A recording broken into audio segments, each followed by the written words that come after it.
Bhutale Srimate Bhakti Vedanta Swaminiti Namine Namaste Saraswate Deve Gauravani Pracharine Nirvishesha Shunyavadi Paschatya Deshitarine.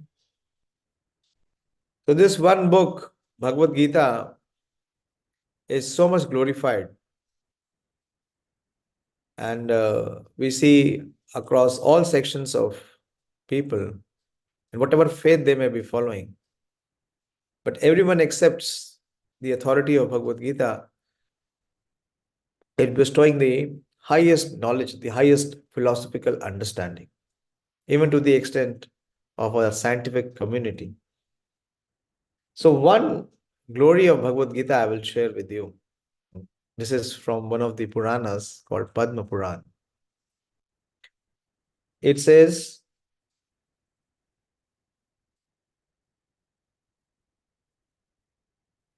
that Gita Ganga cha Gayatri Govindeti Hridestite Chaturkara Sanyukto Punarjanmana Vidyate.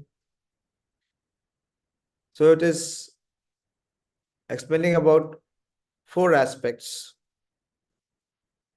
In fact, it is in Mahabharata. It is from Mahabharata. So the verse says that Gita is that which is spoken by the Supreme Lord. It emanates from the lips, from the lotus mouth of the Supreme Lord himself. And Ganga, where does Ganga emanate? Ganga emanates from the lotus legs of the Lord. Ganga rinses and washes the lotus feet of the Lord. So it has become so purifying, it has become so potent, so powerful. And Gayatri, you all know, is very auspicious to chant Gayatri.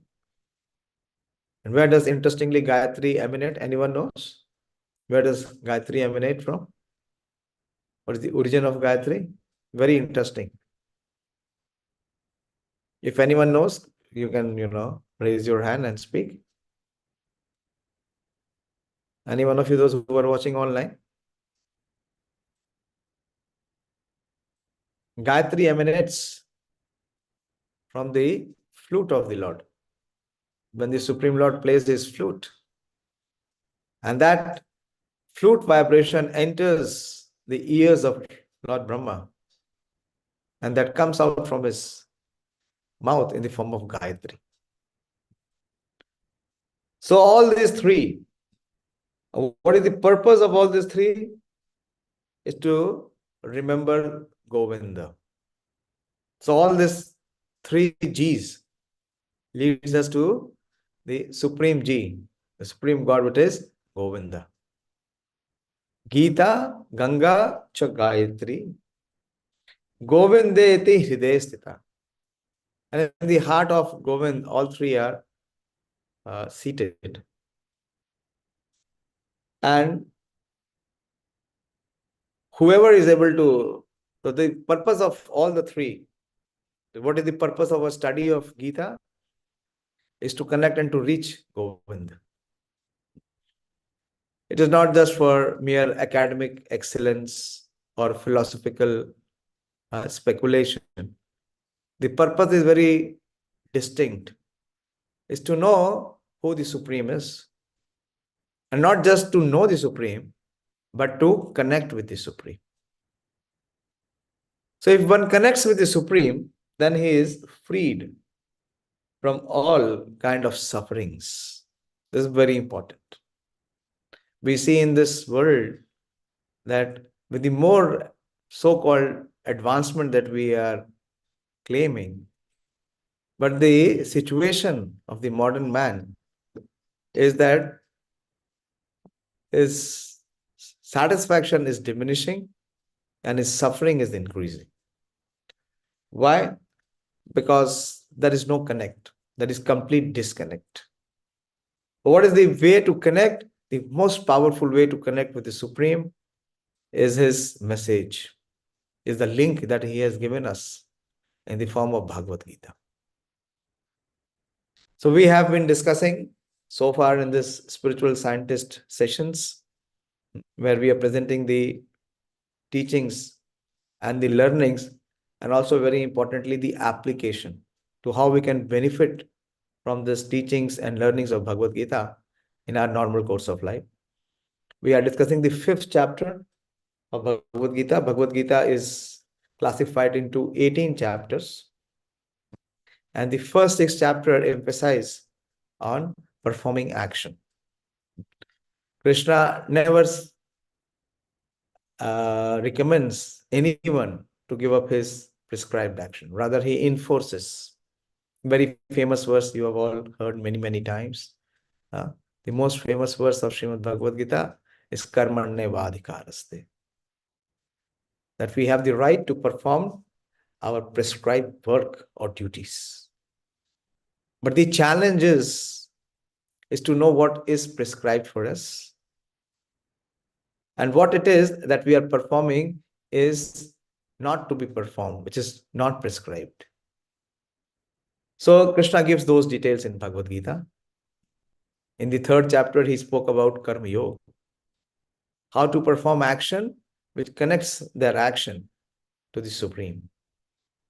But to be able to do that, Krishna gives a detailed discourse and discussion in this 5th chapter. Here he speaks about karma yoga and actions in Krishna consciousness. So the action itself does not qualify one to be in yoga. What is more important is what is the mind frame, what is the thought process, or broadly, what is the consciousness of a person. So the action may not be itself liberating or the cause of bondage, but the consciousness behind which the action is performed determines whether that action will be qualified as liberating or the cause of bondage. So Krishna is enlivening Arjuna, and through Arjuna he is giving this message to every one of us who are sincere in seeking this knowledge, this wisdom, this enlightenment. So far we have discussed almost 3 sections of this chapter. Today we will begin with the 17th verse. Right, Ganesh Prabhu? You mentioned 17th onwards? Yes, Prabhuji, 17 onwards. Yeah, 17 onwards. So some of you, those who have joined for the first time, how many of you have come for the first time? Just for my information, you may raise your hand. Okay. Many of you. So my request is just patiently hear, and there will be something definitely which will be of some source of inspiration and enlightenment. So this chapter interestingly begins by Arjuna's question. In a way, if you see Bhagavad Gita, Arjuna puts many questions. Like we have also, you have FAQs, frequently asked questions. But the questions which are put by Arjuna are not frequently asked, because it requires certain level of awakened consciousness to be able to inquire such important questions. And Krishna is answering them. So it is an exchange between Arjuna and Krishna in the form of question answers. And believe me, in this one book alone, I mean, so far in my experience, in my journey of last 20 years, there is nothing which exists in this material world which is not addressed in Bhagavad Gita. You may have any situation, any problem, it is precisely and perfectly answered in this one book alone. So here Krishna is awakening Arjuna and dispelling his doubts. Very important aspect of our progress towards our journey for perfection is that we should be freed from our doubts and misconceptions so that we can march ahead. So Arjuna begins this chapter by raising a doubt. Arjuna says, what is better for me? Whether to be engaged in this war or to be detached and lead a life of renunciate. So here comes the practical application. Many and most of the people have this notion or conception that if one reads or studies Bhagavad Gita, he will give up his normal course of action. Krishna does not recommend that. Krishna says that one has to work. One has to work according to the situation he is, according to the varnashram system. But he has to act in that consciousness which is of renunciation. So outwardly performing all action and inwardly renouncing the attachment or becoming detached from the results or fruits of one's action. Then one becomes purified. What is the process of purification? To be able to see what is eternal and what is temporary. What is beneficial and what is harmful. So that discerning capability or that discerning thought process can only be reached when one is in this consciousness of detachment. So in this way, Krishna inspires Arjuna to perform his duty as a military man, as a fighter, to fight for the right cause. What is the cause? The cause is to establish dharma. That the leader in the society must be a person, a personality of honesty and integrity.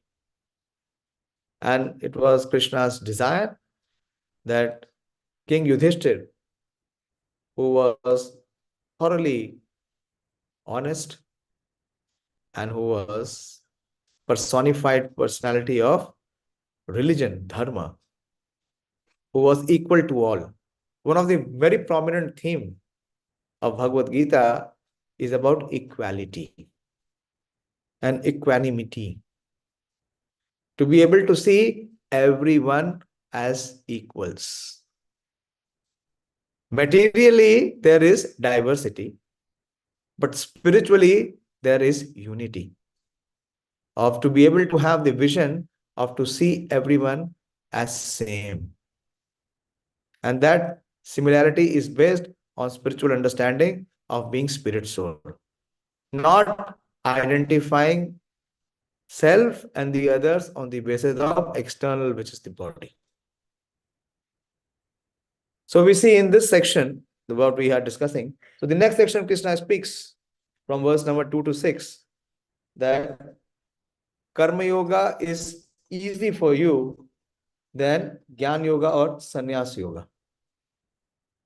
Why? For us, so, as students or as householders, or some of you are scientists, we have Manish Devnath ji and Nolamani. They are both scientists. Even there are others. Kranti madam is also a scientist. She is also hearing. So you need not give up your own profession, your own occupation to perfect the life. But what you have to give up, you have to give up the attachment of being in the bodily conception of life. How? By becoming detached from the results of what you perform. That is, Krishna gives the knowledge of nishkam karma yoga. Kam means desire and attachment to enjoy the results and the fruits of one's action. So Krishna is elevating from kam, from sakam, to elevate to become nishkam. From being selfish and self-centered to become selfless. And then in the last section that we discussed, Krishna is talking about how by focusing on the self, which is both beyond body and mind, one can become free from bondage.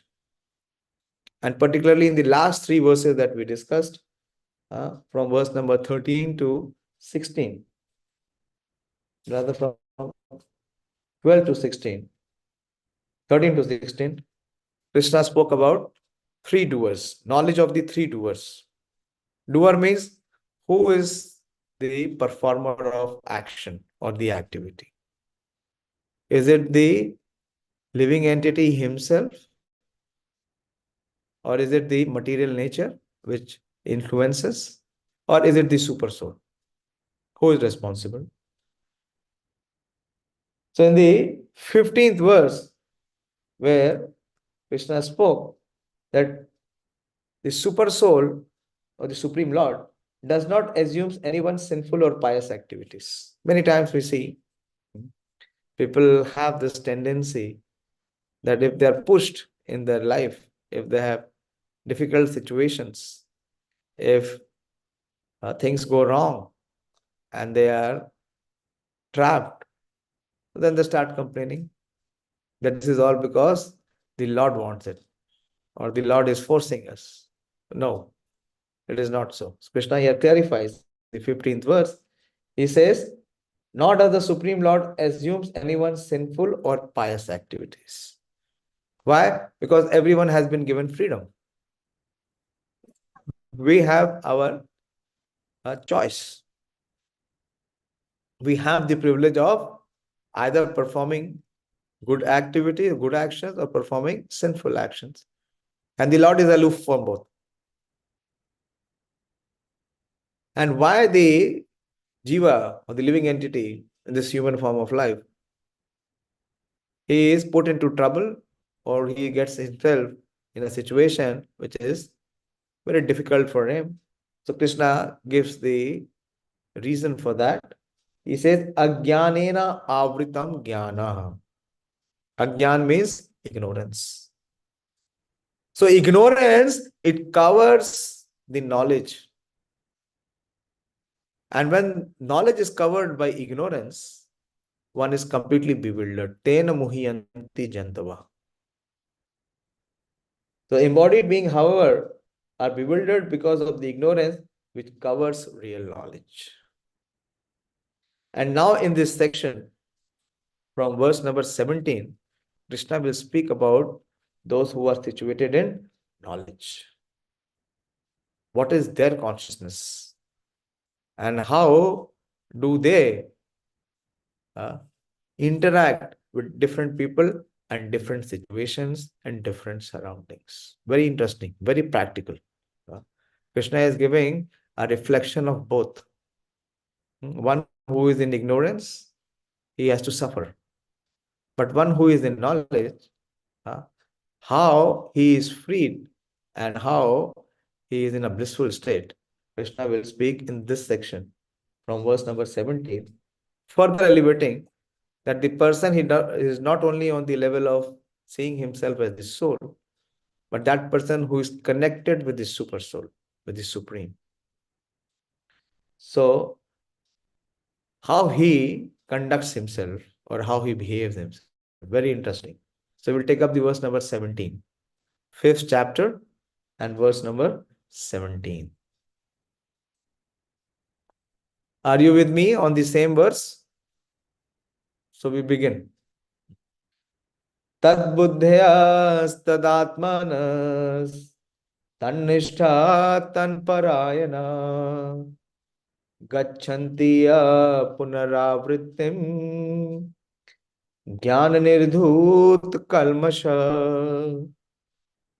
So Krishna is speaking about how a person who is in divine consciousness, one who is connected with me, who is in Krishna consciousness, how he connects. So the first item he says is tad-buddhayas. That buddhi means intelligence. One whose intelligence is always in supreme. That means his intelligence is very sharp. His intelligence is not diverted or distracted. His intelligence is focused. He can, with his intelligence, search for the supreme, and he can remain fixed in the supreme. He does not fall down. How? Because he is always with his intelligence, he is serving the supreme. So he remains connected. But if you connect your intelligence, what happens? The mind is flickering. We will see in the 6th chapter, Arjuna will ask that how to control or subdue the mind. The mind is chanchalam hi mana Krishna, pramati balvadrinam. So Krishna says, not only you fix your intelligence on me, you also fix your mind. Tad-ātmānas, whose minds are always in the Supreme. So maybe the mind and intelligence is fixed, but we may not be having the sufficient faith or the trust or the confidence level. So what happens? It gets distracted or it gets deviated. So the third item Krishna is asking is tad-niṣṭhās, whose faith is also fixed. The mind is fixed, the intelligence is fixed, and also whose faith is fixed.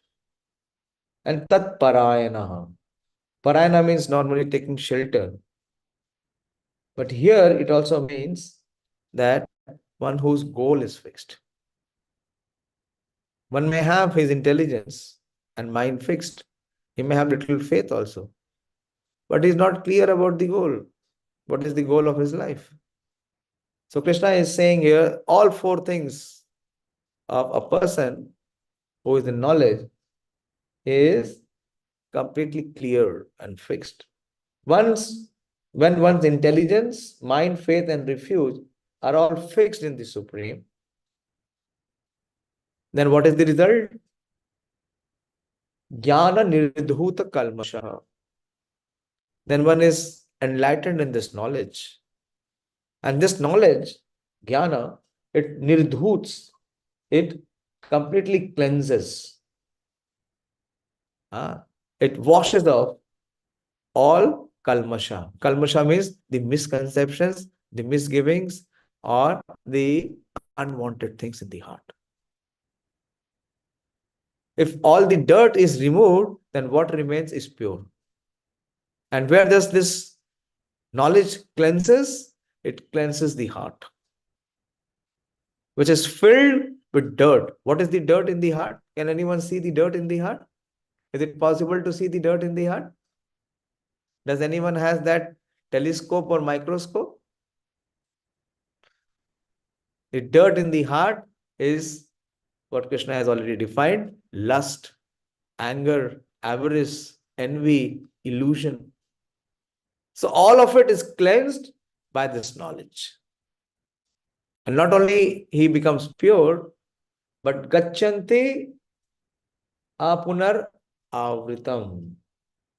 Then he proceeds straight on the path of liberation. He reaches the path of salvation, liberation. That means even in this body, even in this world, there is no suffering for him. Miseries will be there. So many times we discussed. Miseries will be there. But he will not suffer. Why? Because he is at the platform of remaining connected with the Supreme Lord by his intelligence. So how we can apply these four aspects of our existence with the Supreme? So intelligence is to be utilized in receiving the knowledge. What Krishna is giving in Bhagavad Gita.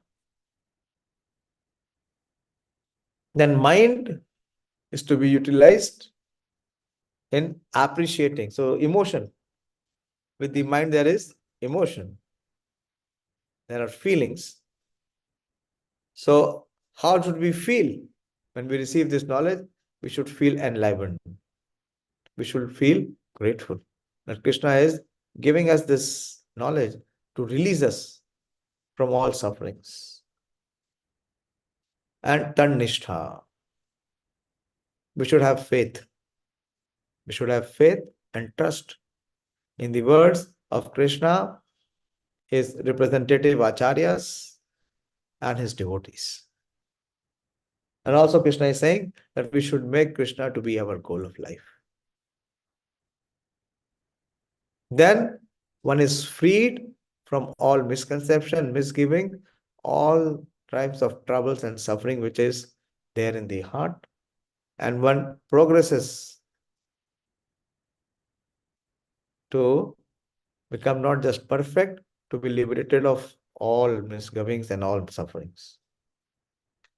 Understood this verse? So Krishna is giving an invitation to all of us to become situated in this knowledge and become pure and free from all kinds of troubles and tribulations, even while remaining in this world, which is unpredictable, and at every stage there is some infliction of miseries and suffering. So Krishna is giving the cover. Krishna is giving that vaccine. So the miseries and the troubles of this world cannot impact or influence us if we accept. The first thing is what we have to do. We have to agree. If we agree, then there is some possibility of acceptance. And as we agree and accept, appreciation should come in the heart to what Krishna is rewarding us with, or what Krishna is bestowing us, this great gift of Bhagavad Gita. Then, with that appreciation, there is possibility of application. Because the actual advantage will only come when there is application. Otherwise, it will remain in the book only. Where this knowledge is to manifest, it is to manifest in the heart. And when it will manifest in the heart? When the heart becomes pure. So how to make the heart become pure is simply by hearing, agreeing, accepting, appreciating, and even attempting to apply. Just even a desire is there, and Krishna is situated in the heart, will enable us. So let us see the purport which Srila Prabhupada is explaining. The supreme transcendental truth is Lord Krishna. The whole Bhagavad Gita centers around the declaration that Krishna is the Supreme Personality of Godhead. That is the version of all Vedic literature. So this is the central point: to accept, to agree, to appreciate that Krishna is the Supreme Personality of Godhead. This is the version of all Vedic literature. Whether we accept or not, Krishna remains the Supreme Personality of Godhead. Or whether we accept or not, that the sun is the most powerful source of all light and energy. Whether one agrees or not, the sun remains. Para-tattva means the supreme reality, who is understood by the knowers of the Supreme as Brahman, Paramatma, and Bhagavan. So the Supreme Lord is also known as the Para-tattva. We are the Jiva Tattva, the marginal energy, and Krishna is the Para-tattva. He is the Supreme. And the Para-tattva is also realized in three features or in three levels. The first level is Brahman, which talks about the eternal existence, Brahman, which is never terminated because it is eternal. That is the spirit soul. Then the second is Paramatma, which is higher. That the Supreme Lord is there in the heart of each and every individual. And the highest level is the personality of Godhead, Bhagavan feature. Like you have various levels of education. There is schooling, that is also education. Then there is a graduation. That is also education. But then you have PhD. That is also education. But there is a difference in the degree and the depth to which one is receiving that education. It is not on the same level. It has different levels. One is elementary and the other is advanced. So similarly, the three levels of realization of the Paratattva, of the Supreme Person.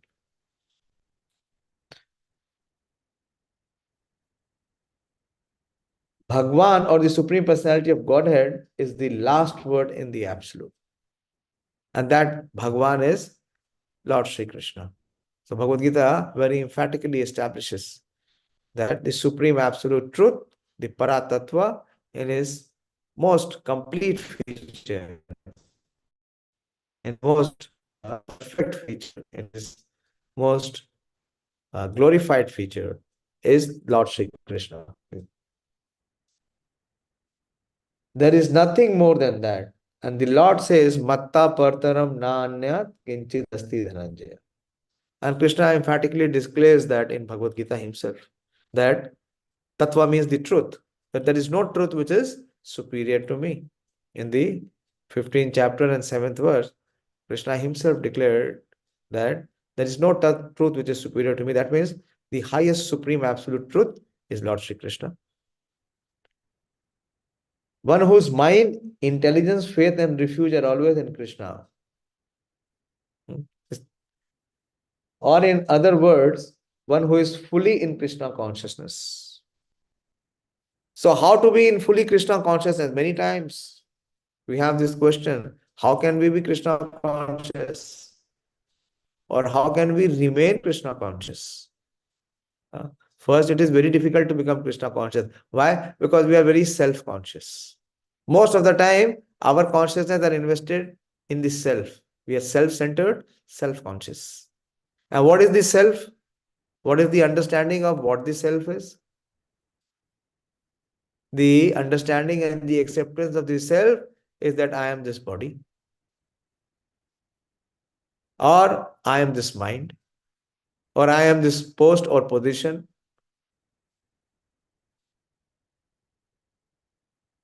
So here, Krishna is giving how can we be Krishna conscious when these four aspects of our existence, our intelligence, our mind, our faith, and our refuge or goal is Krishna. If we remove the self and bring Krishna in center, then we become Krishna conscious. Krishna says that evam yo veti tattvata janma karma cha me divyam evam yo veti tattvata. In the 4th chapter, 9th verse, Krishna spoke. So what is it by meaning by knowing Krishna with tattvata? 4 things here.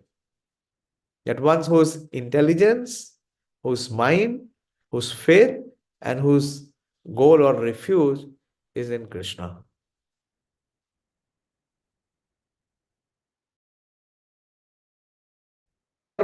One who is fully in Krishna consciousness is undoubtedly washed clean of all misgivings. What is the misgiving? One may inquire that what is the misgiving? The misgiving is this misidentity of what the self is or what this world is. And both, very interestingly, what is the purpose of both? What is the purpose of the self and what is the purpose of this world? So all those misconceptions or all those misgivings or the wrong conceptions are completely washed. And in perfect knowledge. So how that ignorance is removed or how that misconception is washed? By having the right spiritual conception. And where do we get this conception? The spiritual conception which comes from the message of Bhagavad Gita. So as we agree and accept and we have the desire to apply the teachings of Krishna, our spiritual conceptions germinate or gets cultivated. And with the spiritual conception, we remove the material conceptions. They are washed off. And perfect knowledge in everything concerning transcendence. A Krishna conscious person can thoroughly understand that there is duality, simultaneous identity, and individuality in Krishna. And equipped with such transcendental knowledge, one can make steady progress on the path of liberation. So knowledge means to know the self, who we are, to know what this material creation is, and also to be able to know that both the self and the material nature, both are controlled. So who is the controller? Such a person is called a learned person. Such a person is never bewildered. Krishna says in the Bhagavad Gita, in the second chapter, 13th verse, Dhiras tatra na muhyati. One who is a learned person, one who is a sober person, in any situation, in any walk of life, he is never disturbed. And one who's connected in Krishna in this way, in this four ways of one's intelligence, mind, his trust and refuge in Krishna, what is the outcome? We are always interested to know that if I invest somewhere, if I invest my mind and intelligence, what is the result? What is the reward? That is the next verse. Very beautiful verse. Very popular verse, 18th verse. Please put attention on the 18th verse. Krishna says, vidyā-vinaya-sampanne brāhmaṇe gavi hastini śuni caiva śva-pāke ca paṇḍitāḥ sama-darśinaḥ. So here Krishna is giving this beautiful theme of sama-darśinaḥ, of having the equal vision. So the person who has received this knowledge, who is situated in this transcendental knowledge, who is cleansed or who has become purified of all misgivings and misconceptions. So what is his vision? Or what is his approach? He says, such a person is vidyā-vinaya-sampanne. Vidya is knowledge and Vinaya is humility. So with this education which Krishna is imparting, with this knowledge, one becomes thoroughly gentle. And what is his vision? In Brahmana, he sees a Brahman, a learned person. He also sees a cow. Gavi means cow. And even if he sees an elephant, he equates them on the same platform. He does not identify them with their external appearance on the bodily conception. But he goes beyond the body to be able to see the soul or the spirit which is inside. And his consciousness is elevated, his consciousness is pure. So he not only connects at the level of soul, he also connects at the level of super soul. That the super soul is there in the heart of everyone.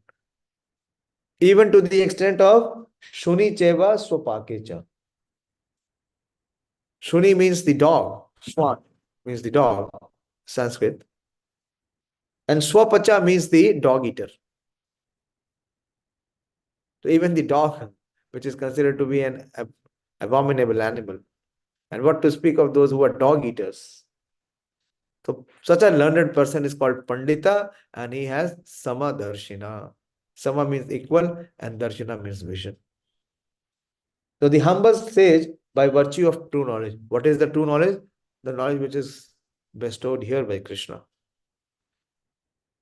Sees with equal vision a learned and gentle Brahmana, a cow, an elephant, a dog, and a dog eater. How difficult it is. Seems almost impossible. to be able to have a vision which equates all of them. You see, many times people, allege or criticize, and Bhagavad Gita divides the society. But they have no understanding of what Bhagavad Gita's teaching is. Here we see in this verse, Krishna is enlightening Arjuna to have equal vision, not only amongst men, even to be able to see the animals with the same vision, sama-darśinaḥ. So Prabhupada gives a very wonderful purport. We will understand more deeply with the help of Srila Prabhupada's purport. A Krishna conscious person does not make any distinction between species or caste. So please try to understand. Externally, there are divisions. There is division in the society. Not everyone cannot be the same. Prabhupada gives a classic example that the head and the hand cannot be the same. Different. The head is compared to the brahmana, which gives direction. And the hands is compared to the kshatriya, which performs action. And the legs is compared to the shudra. So the functioning of the hands and the legs and the head cannot be the same. There is distinction in the body. So there has to be distinction in the society. Because different class of men will perform different actions. And it is inevitable for all to coexist in the society, to make the society function or work. But that is external vision. Now, what is the internal vision Bhagavad Gita is giving? That not to be able to see any distinction. Not only amongst humans, not even amongst animals, or even the lower species of life. So Prabhupada is saying a Krishna conscious person. Who is Krishna conscious? So now you know the definition of what is Krishna consciousness. What is Krishna consciousness? There's four things. One, whose intelligence, his mind, his nisṭha or trust, and his goal is Krishna. If we are having all these four things fixed, then that person is Krishna conscious. To the extent these four things are fixed, to that extent one is in Krishna consciousness. So we can test ourselves how much we are in Krishna consciousness or how much we are Krishna unconscious. We are self-conscious. So here Srila Prabhupada is saying, the brahmanas and the outcast may be different from social point of view. Or a dog, a cow, and an elephant may be different from the point of view of species. But these differences of body are meaningless from the point of view of a learned transcendentalist. So one who has this tattva jnana, one who has the jnana of Atma, and one who also has the jnana of Paramatma. So that Atma who is connected to the Paramatma, he is not influenced or bewildered by the external changes. The differences of body are meaningless from the point of view of learned transcendentalists. This is due to their relationship to the Supreme. This is a very important aspect. So how can one have this vision? It is impossible to have this vision. Unless and until one is connected with the Supreme, this vision cannot be artificially practiced. One cannot practice that. What is inevitable is to have connection with the Supreme. And how one can have connection with the Supreme? When we accept the instructions of the Supreme. As simple as that. This is due to their relationship to the Supreme. For the Supreme Lord, by his plenary portion as Paramatma, is present in everyone's heart. Such an understanding of the Supreme is real knowledge. As far as the bodies are concerned in different caste or different species of life, the Lord is equally kind to everyone because he treats every living being as friend. This is very miraculous that the Supreme Lord, he is present in everyone's heart, irrespective of whatever may be the species, or whatever may be the condition of life of each and every living entity. So this is actually equality. He treats everyone equal. Krishna will speak that in the 9th chapter, that samoham sarva bhuteshu name dvesho asti na priya. So one may challenge how Krishna can say that. That he does not consider anyone favorable or he does not envy anyone. This is answered here. That he is present in everyone's heart equally. Irrespective or whether he accepts his authority or whether he denies his authority. He does not discriminate. He does not pass any favor to those who are his devotees. So he will be present in their heart to guide them. Or he will not be there in the heart of those who are demons. It is up to us whether we accept or whether we deny. But he is equally, his disposition is in equal proportion for everyone.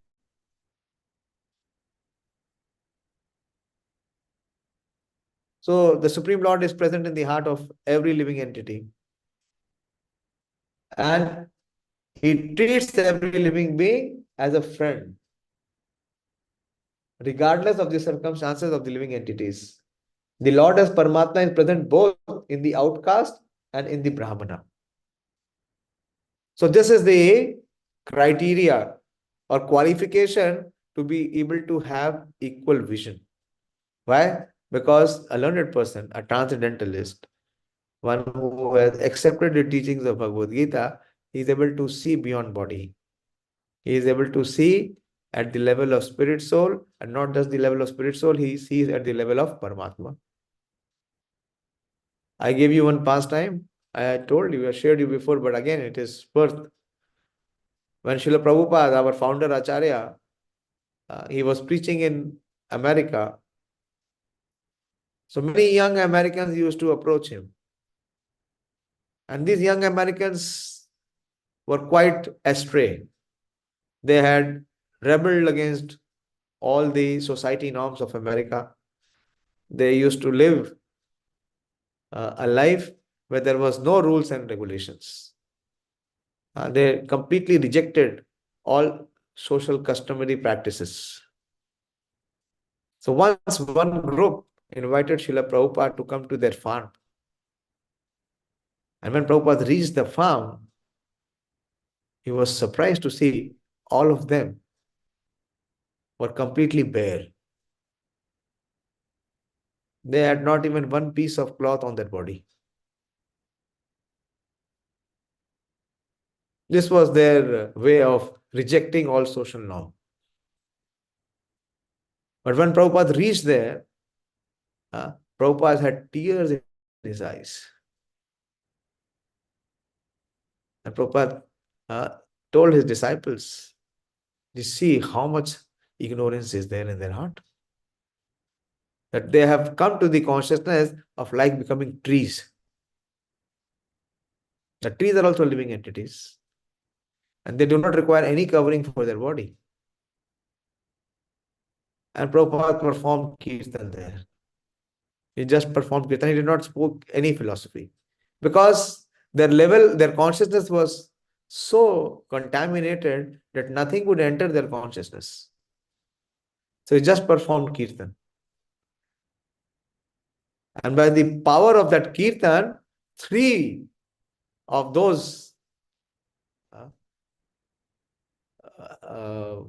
assembly persons, they later approached Prabhupada and they became full-time devotees and they took sannyas later.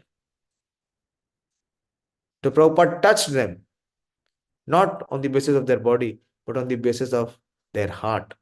He saw Paramatma inside them. And the Paramatma transformed their heart. And one of them became His Holiness Tamal Krishna Goswami Maharaj, the foremost of Srila Prabhupada's disciples from that community. Why? Because Prabhupada could see all of them at same level. He did not discard. He said, where have you brought me? To these uncivilized people, these naked people. Prabhupada still performed kirtan and prayed to Krishna. to give them some discrimination, some intelligence to be able to detect that human form of life is not meant to be wasted like this. And they were touched. At least 3 of them were deeply touched. So this is vidyā-vinaya-sampanne, one who has equal vision. Why? Because he has completely accepted the teachings of Bhagavad Gita in his heart. So he's not affected. He is not having this discrimination. United Nations talk about equality. Where is this equality? United Nations has come into existence for how many years? More than 70 years. After the Second World War, United Nations was formed. It is such a joke. You see the number of nations pre-1950 and you see the number of flags or nations now in 2023, it will be 3 times.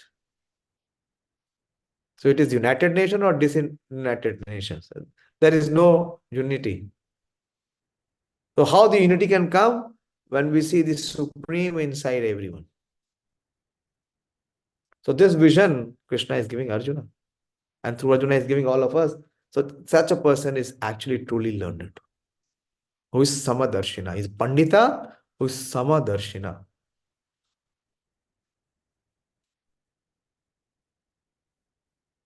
Although the body of a brahmana and that of the outcast are not the same, the bodies are material production of different modes of material nature. But the soul and the super soul within the body are of the same spiritual quality. The similarity in the quality of the soul and the super soul, however, does not make them equal in quantity. For the individual soul is present only in that particular body, whereas the Paramatma is present in each and every body. Another way of seeing it is that this discrimination or the differences which appear is because of the influence of the 3 modes. If you see Brahmana, he is in which mode? He is in mode of goodness. Amongst animals, although the animals are supposed to be in the mode of ignorance, their consciousness is covered. But cow is said to be an animal which is very close to goodness. An elephant is in the mode of passion. And dog is in the mode of ignorance. So one does not discriminate on the basis of one's social order. Why and how? Because he sees the super soul present in everyone's heart. So that is the elevated vision. How he is able to see? Because he is connected, so he can see. Those who are disconnected, how can they see? They don't have that vision. So Prabhupada is saying here, a Krishna conscious person has full knowledge of this, and therefore he is truly learned and has equal vision. The similar characteristics of the soul and super soul are that they are both conscious, eternal, and blissful. But the difference is that the individual soul is conscious within the limited jurisdiction of the body, that is Kshetra and Kshetragya. So there are 2 Kshetragya, we have discussed so many times. In the 13th chapter, Krishna will explain it, that the soul is conscious of his own body. That's it. You cannot know what is happening in the body of others. But the other knower or the other Kshetragya is the super soul, who is cognizant or who knows about each and every field, about each and every body. Whereas the super soul is conscious of all bodies, the super soul is present in all bodies without distinction. A very important verse to understand that how Krishna has equal vision and he gives equal opportunity for everyone. And by receiving this knowledge, by accepting this knowledge, how we can come to this platform of becoming free from discrimination. There is so much of motion and commotion of having this discrimination removed. But how can the discrimination be removed when the knowledge is not there? Without being situated in knowledge, it is impossible to do any social reform. It is just a farce. It's just fake.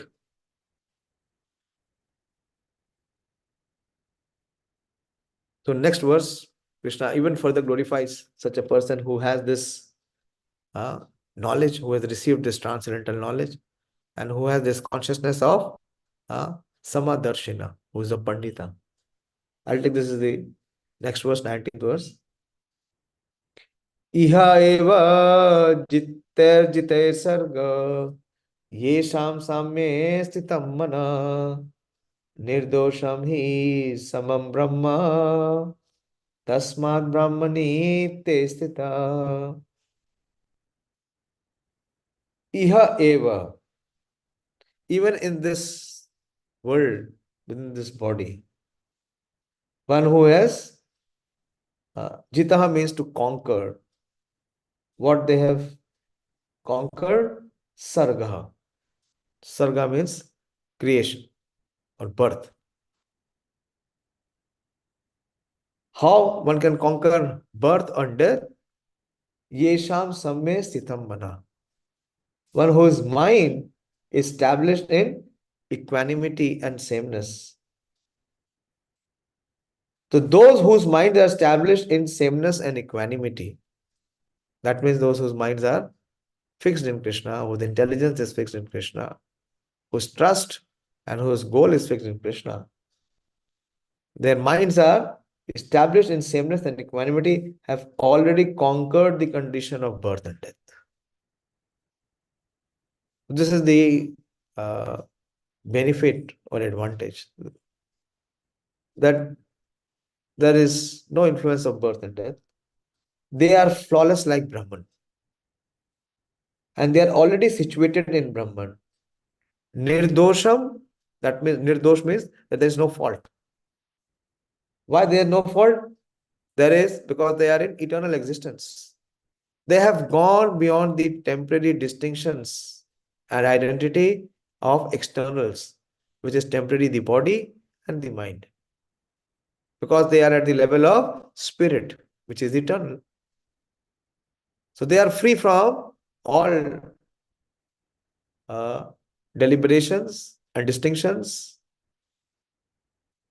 They are like Brahman. And not only they are fixed in Brahman, they are situated in Brahman and they will achieve Brahman. Why? Because for them there is neither birth nor death. The Brahman platform means the eternal platform, the spiritual platform. They have elevated or they have graduated beyond the material platform. Equanimity of mind, as mentioned above, is the sign of self-realization. So if one can come to this stage of transcendence, so he has not only realized his self, he has already realized the Supreme Lord. Those who have actually attained to such a stage should be considered to have conquered material conditions, specifically birth and death. Is it possible for anyone to go beyond death? Can anyone stop his death? But here Bhagavad Gita is teaching us how to go beyond death. And one who has conquered death, for him there is no birth. Because previously Krishna has given the principle. Jatas hi dhruvor mrityu, dhruvo janma mrityasya. One who has taken birth is sure to die. In this world, what is sure? As sure as death. Once Prabhupada was traveling in UK. He went to UK for the first time, to England. And when the Britishers saw that their people, Britishers, they are welcoming an Indian man, giving him so much of respect. So, very difficult for them, most of them, to accept it. So one journalist, he in a challenging way asked Srila Prabhupada that Swamiji, you come from a country which is underdeveloped and the mortality rate is very high. So Prabhupada said, mortality rate is the same. I travel all around the world and I see that the mortality rate is the same. It is 100%. In America, it is 100%. In India, it is 100%. Even in UK, it is 100%. Is there anyone who can stop or deny death? Prabhupada said it is 100%. But here, Prabhupada came to give the knowledge where one can conquer death to the teachings of Bhagavad Gita. So here, Prabhupada is mentioning that one who has come to this stage, he has already conquered birth and death. So those who have actually attained to such stage should be considered to have conquered material conditions, specifically birth and death. As long as one identifies with the body, he is considered a conditioned soul. Conditioned soul means that he is conditioned. The soul is conditioned within the body. And he identifies himself with the body. And the body takes birth and it dies. So he is conditioned and confined within the body. That is the most suffering situation for the soul. But as soon as he is elevated to the stage of equanimity through realization of the self, he is liberated from conditioned life. In other words, he is no longer subject to take birth in the material world, but can enter into the spiritual sky after death. The Lord is flawless because he is without attraction or hatred. Similarly, when the living entity is without attraction or hatred, he also becomes flawless and eligible to enter into the spiritual sky. Such persons are considered already liberated and their symptoms are described below. So in the next session, we will discuss that what are the symptoms. So what is the learning from these three verses that we discussed? Can someone summarize or share at our level, at our practice, how we can benefit from what we have discussed today? What is the learning? What is the new discovery that we found in this session today from this set of verses which Krishna is speaking to Arjuna? Yeah. To Those who treat are, everyone equally. yeah. Please repeat what you said. To treat everyone equally. But is it possible to treat the dog and the brahmana in the same perspective? Is it possible? Fixed on. Who is speaking? Supriya, you are speaking? Yes, Prabhuji, I'm speaking. To Yeah. treat everyone equally.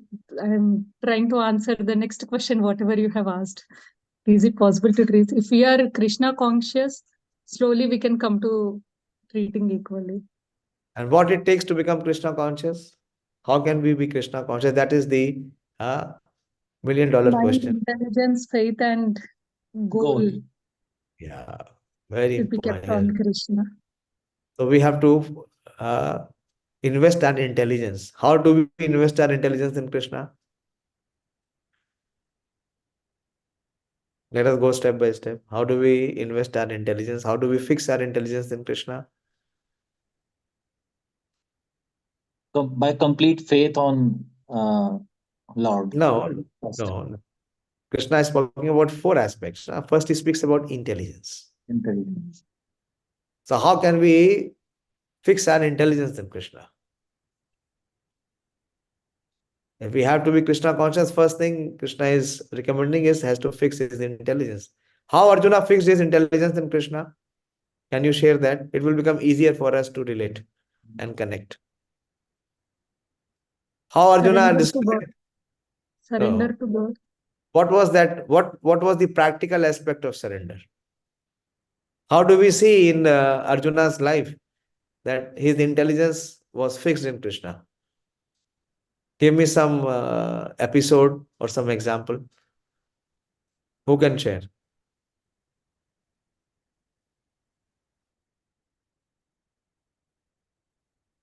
that his intelligence was fixed in Krishna. Hare Krishna Prabhuji.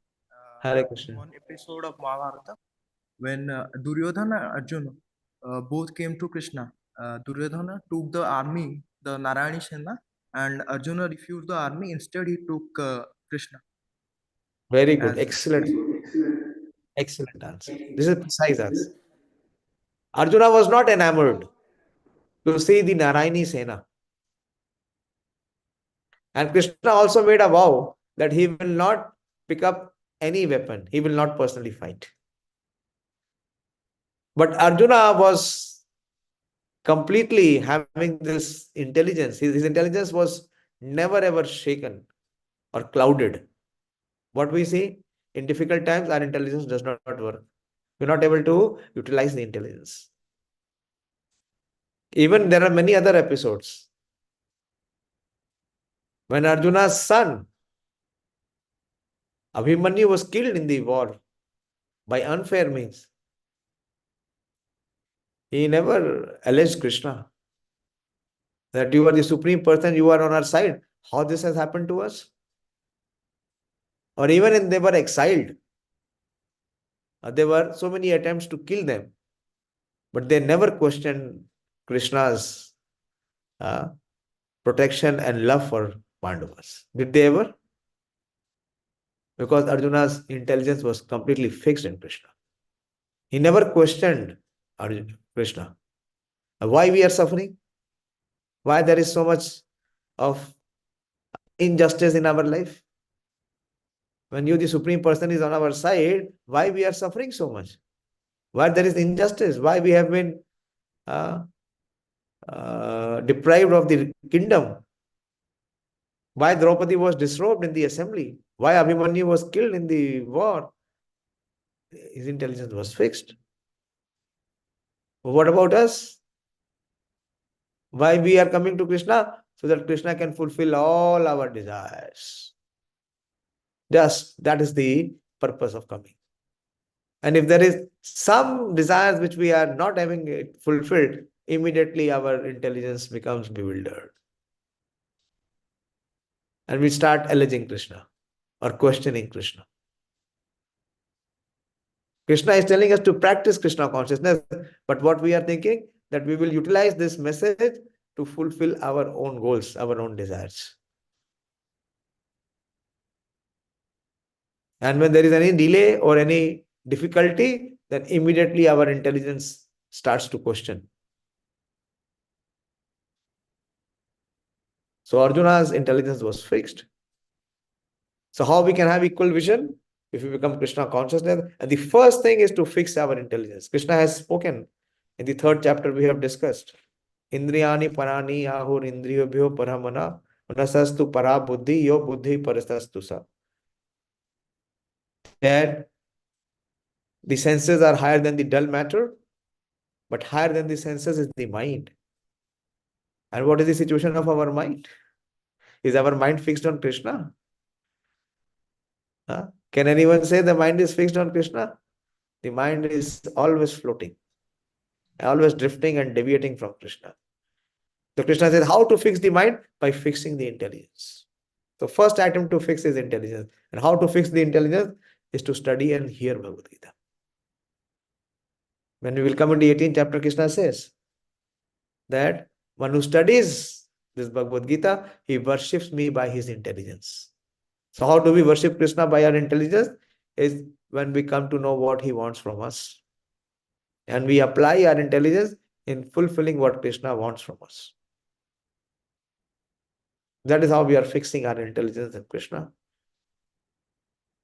How to fix the mind in Krishna? Krishna will speak in the 6th chapter. Yato yato niṣṭhalati manas chanchalam asthiram tato tato niyamam tad-ātmani evam vashat. The nature of the mind is always flickering. But as the mind wanders, what a practitioner has to do, it has to pull the mind and bring it back. And how do we have trust in Krishna? Nishtha. Definitely, we should never ever doubt the words of Krishna. For 5,000 years, this is one thing in this world which has not changed. Everything else has changed. If it would not be real, how could it remain intact? It has transformed the life of so many millions. Why not me?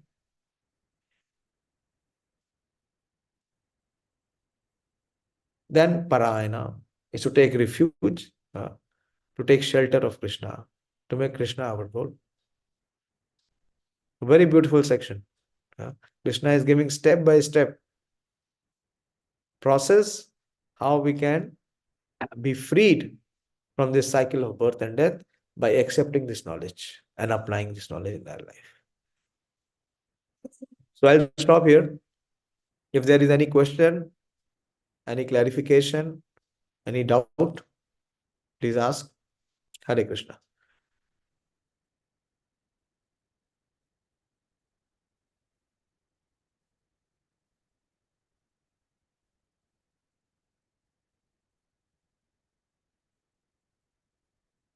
I hope I was able to convey, at least in my limited capacity, what are the contents of this verses what Krishna is speaking to Arjuna.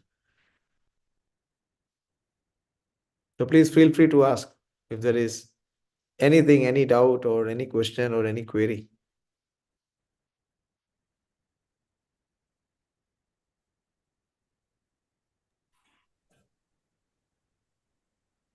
Hare Krishna, Prabhuji. Hare Krishna. Hare Krishna. Sir, Prabhuji, in Paramatma and Atma, Yeah. what could I able to understand ki in body there is also Atma part, also Paramatma part. Very good. Yes. Both parts are there in our body. Is it whether I am understanding it is right or not? Yes, perfect. But it is, see, the living entity is within the body. It is called dehino asmin yatha dehe. Deha is the body and dehina is one who is the owner of the body. That is the living entity, the soul. You see, normal, just by practical example, when the person is dead, what is missing? The entire body is there. All the organs are there. But that which was driving the body, that force is not there. That is Atma. And with the Atma, there is also the super soul, which is Paramatma. And as we discussed, you very attentively heard that the Paramatma is the best well-wishing friend of every living entity. So he is there accompanying the Jivatma in every species of life as Paramatma as the super soul. But he does not interfere or intervenes. He allows every individual to take his own decisions. But if the living entity looks towards him or aspires to reach him, then he facilitates. And if he aspires to forget him, then also he facilitates.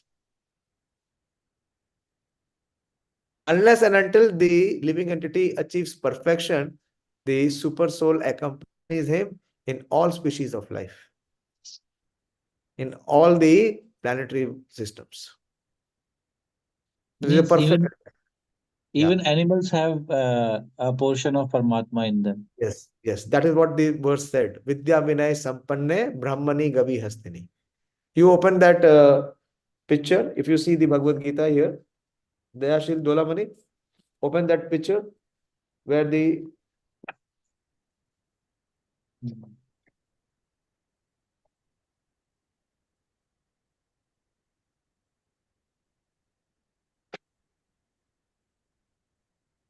is it there in your book?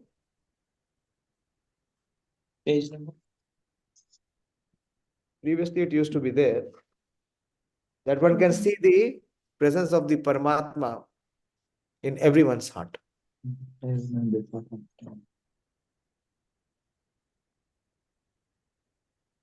There are many, many verses Krishna speaks in Bhagavad Gita where he says that I am present in the heart of everyone. Sarvasya chaham hridaya sannivishto matta smritir jnanam apohanam cha. In the 15th chapter, 15th verse he speaks. And he speaks in the 18th chapter. This one. Yes, this is the one. Very good. This is the one. This is the one. Bring it a little closer. Yeah, this version of Bhagavad Gita is very clearly saying.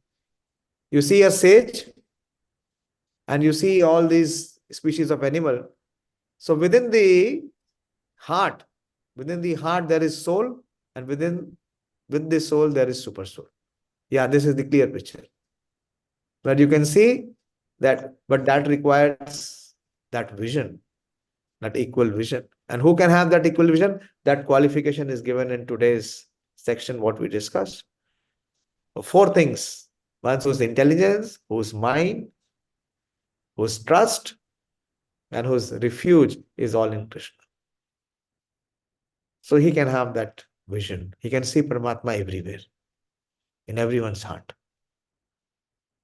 When one sees Paramatma in everyone's heart, where is the possibility of any discrimination?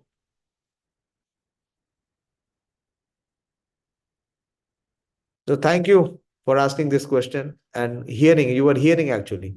So you could detect that there are 2. They're not 1. There are 2.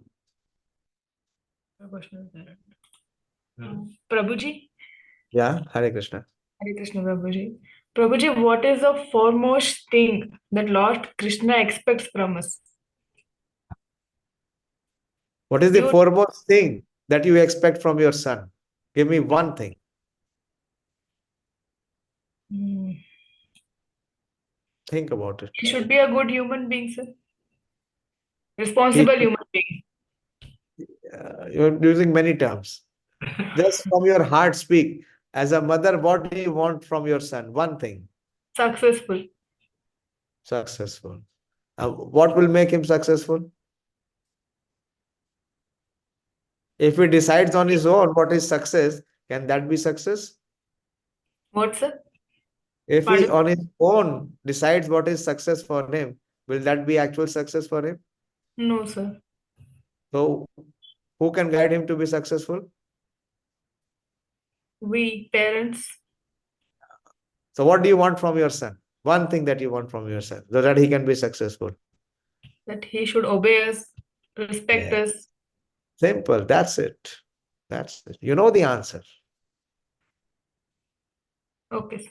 So, the Lord has given us Bhagavad Gita so that we can all conquer death. We can all be freed from all suffering, from all miseries.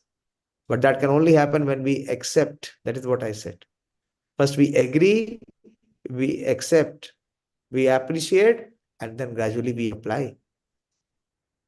That is, in one word, is to obey him. Yes, sir.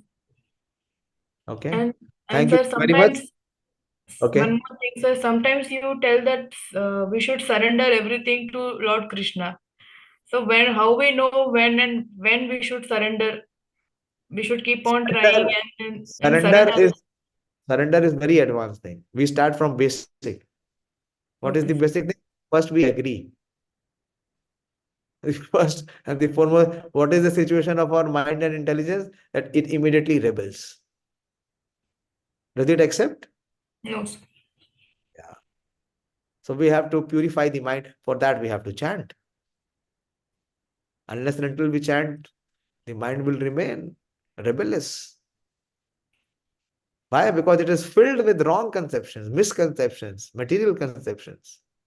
It is filled with lust, illusion, anger, greed, envy. Unless and until it is purified, how it will accept? A wild horse, can you tame it? No, sir. So it has to be first treated, then it can be tamed. So similarly, our mind is no less than the wild horse. It is even more wild than the most wildest of horse. So it has to be treated, and the treatment is by chanting. Surrender is very, very advanced. First thing is that we come on the platform of agreeing and not opposing. And gradually, when we agree, we will accept. And when we will accept, maybe there is some appreciation, little appreciation about, yes, what Krishna is saying, what a vision it will be. What the world will be. And as we appreciate, there is some desire, very dim desire, very faintest of desire. Oh, let me apply, let me attempt. Then Krishna will start giving his profuse mercy. That, oh, here is a glorious soul who agrees and who wants to accept and who wants to apply. Then the transformation will start. But it is a commitment of lifetime. It is not easy. Why? Because our conception, our spiritual conception is very weak and the material conception is very deep. So we have to hear attentively every day. We have to pray every day. And we have to little by little apply every day. Then this change can be possible. Thank you very much. I'm very enlightened and very inspired to see all of you very sincerely hearing. And my prayers that the Supreme Lord gives you wisdom and the inspiration to receive this knowledge. Srimad Bhagavad Gita ki jai, Srila Prabhupada ki jai. All glories